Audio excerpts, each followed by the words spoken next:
Ojalá y sigas ahí conectada. Vamos a compartir la pantalla. Ojalá y no se corte otra vez. Una disculpa por este internet. No, la verdad es que no era la idea que estuviera así, pero bueno, y al final las cosas son como son.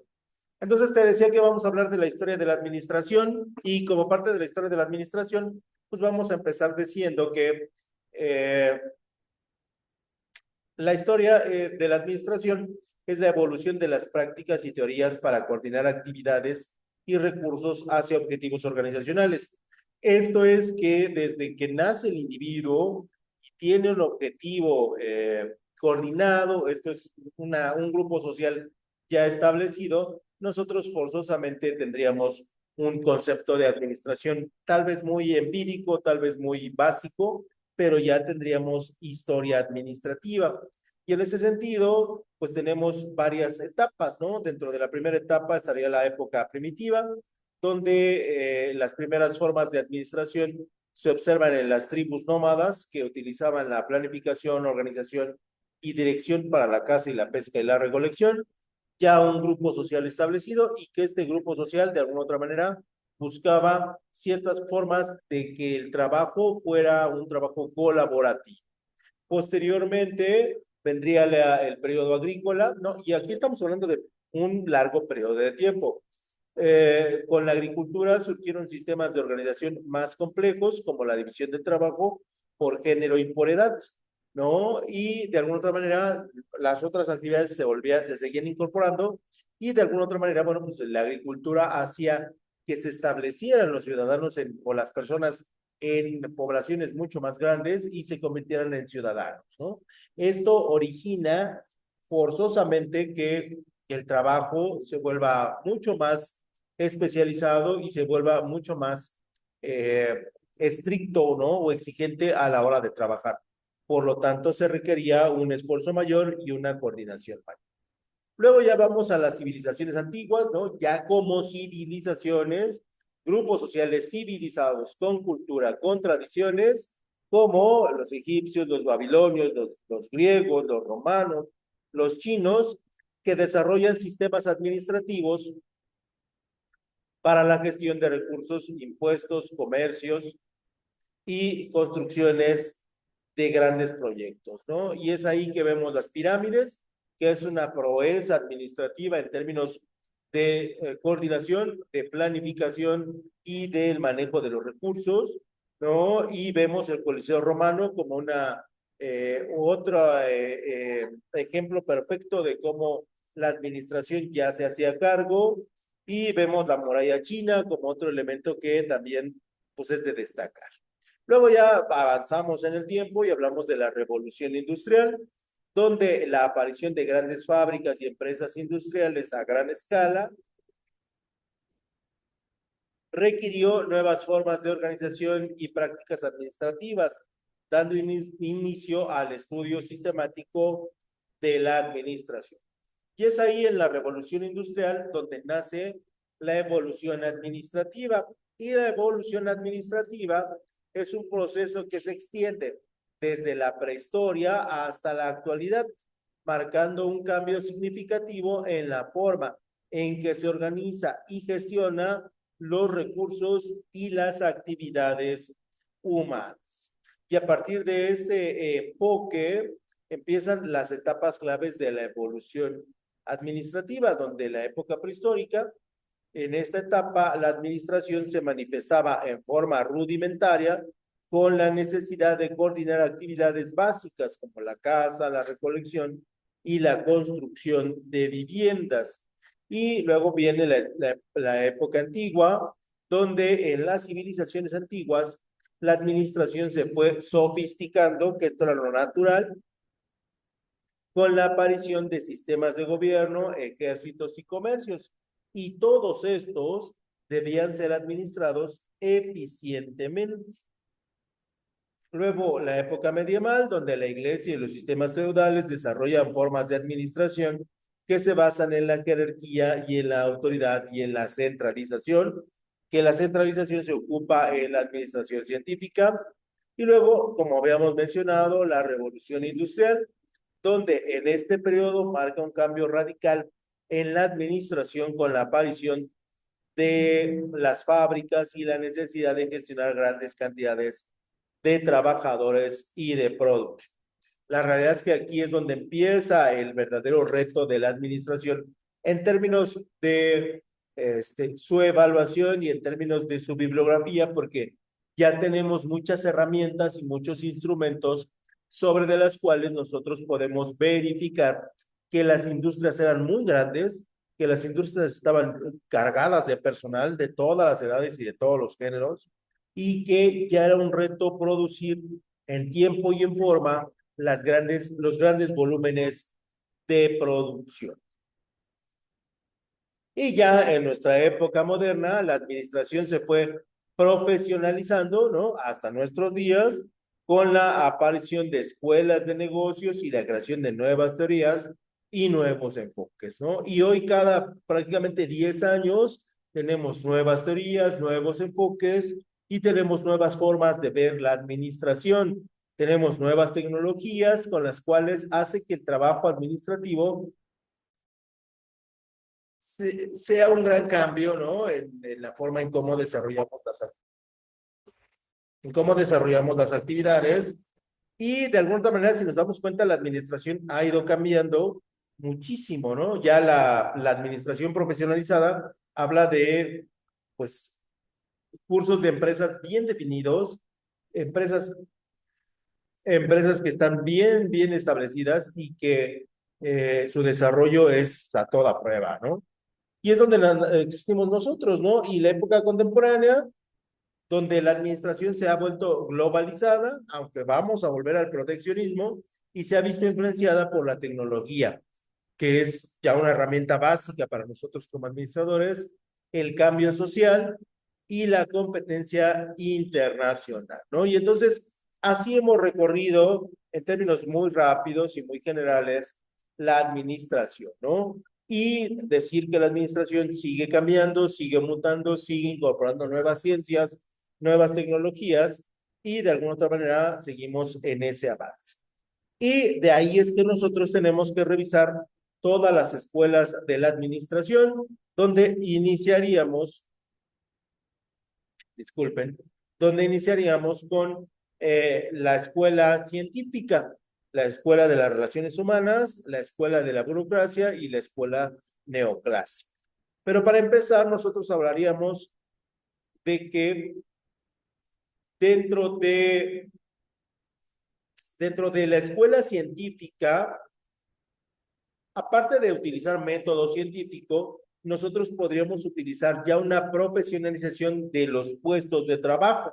Y en esta profesionalización de los puestos de trabajo tendríamos como punto referente y poco explorado dentro de la historia de la administración, lo que es la selección y capacitación del personal, donde se busca seleccionar y capacitar a los trabajadores más eficientes para que puedan realizar sus tareas de manera óptima, ¿no?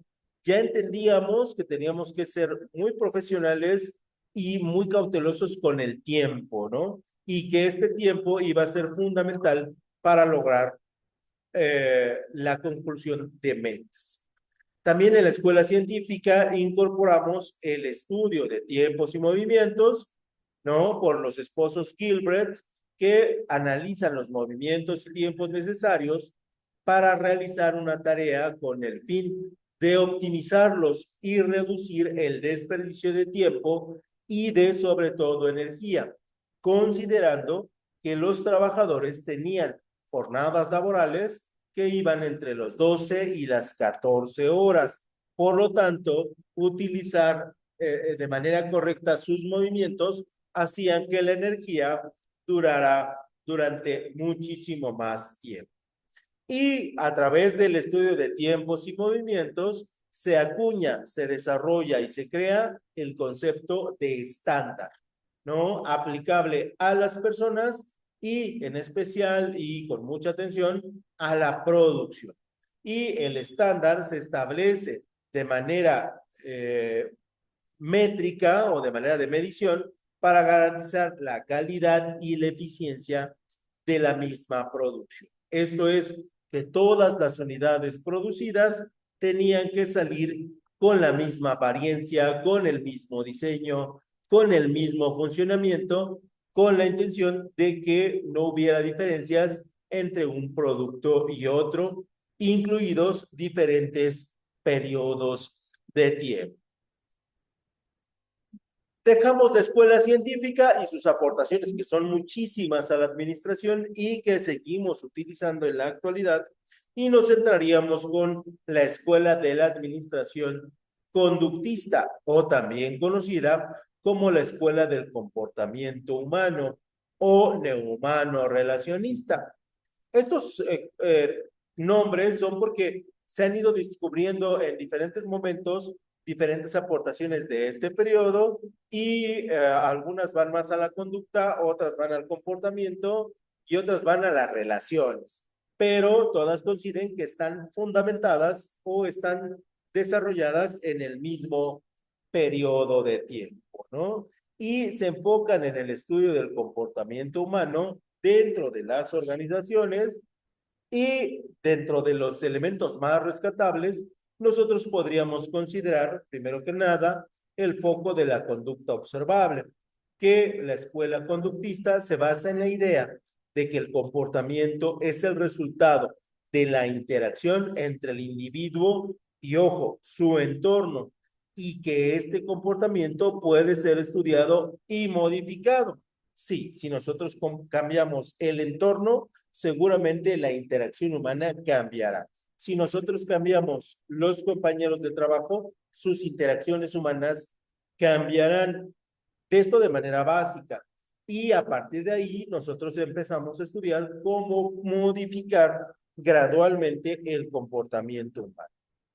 Uno de los la importancia de los factores humanos establecen que, contrario al enfoque clásico que priorizaba la eficiencia organizacional, que esto es la escuela científica, la escuela conductista reconoce la importancia de los factores humanos, sociales, psicológicos dentro de la administración.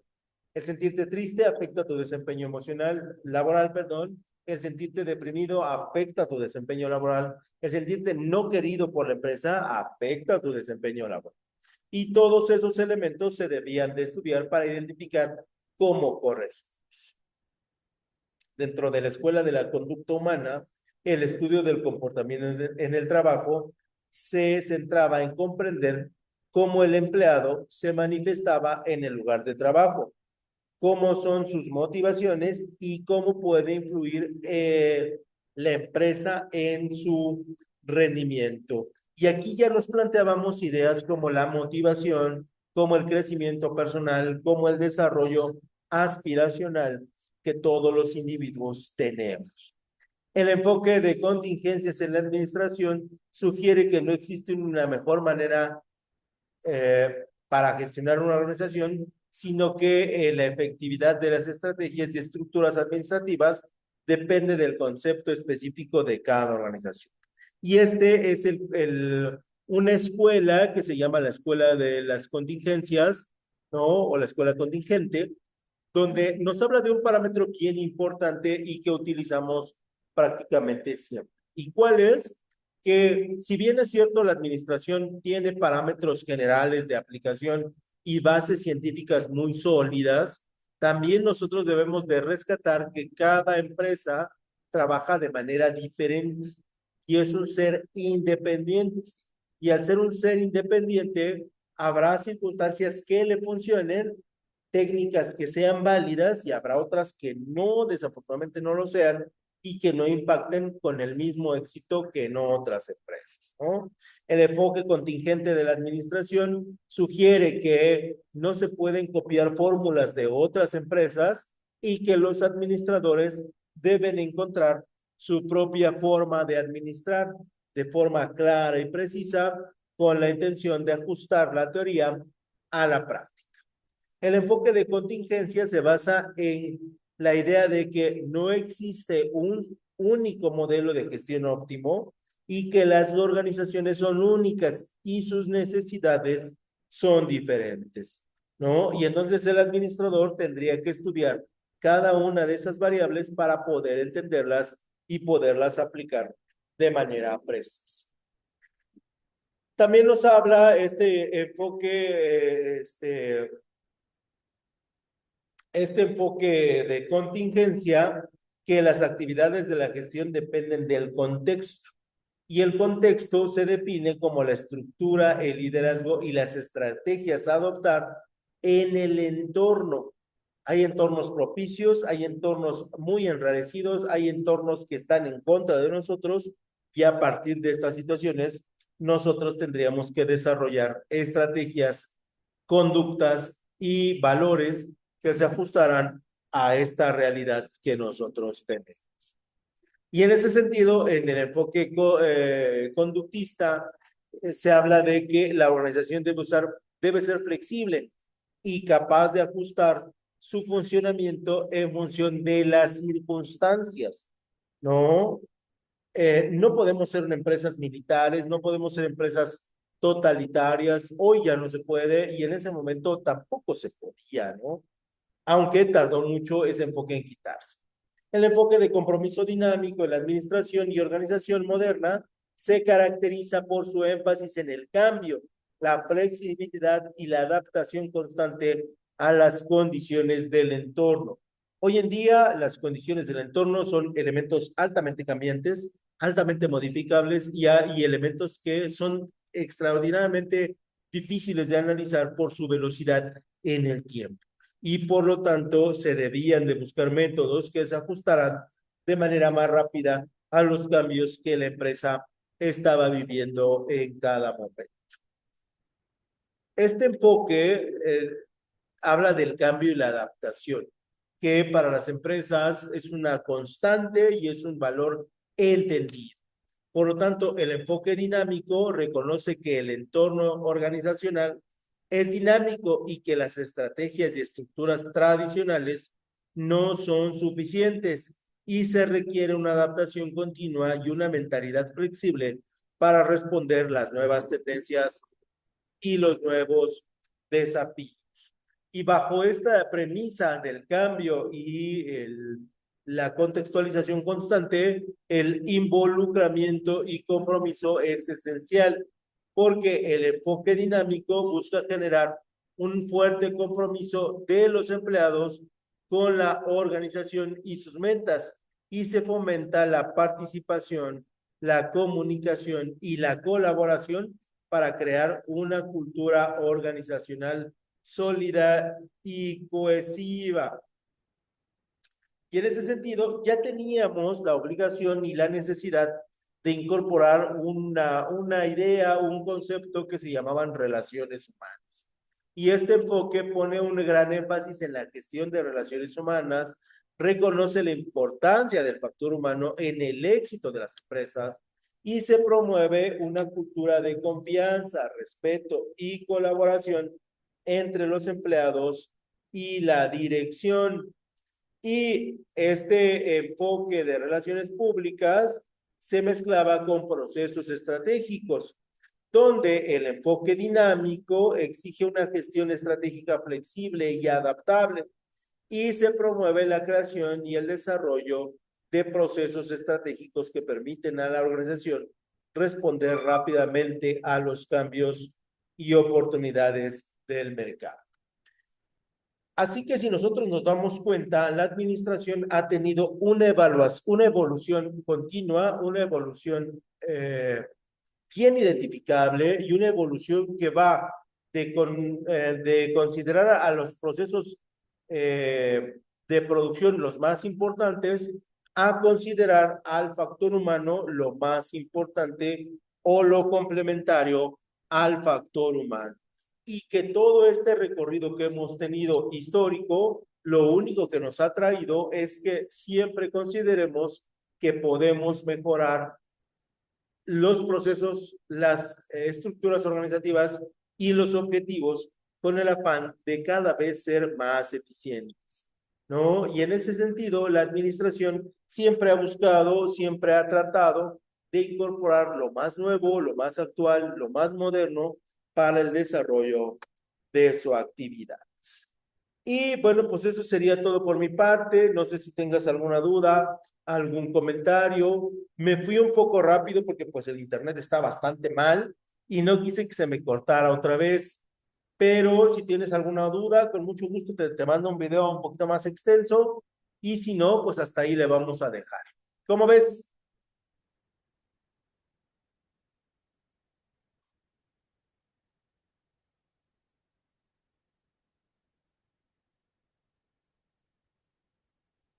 ¿Alguna duda?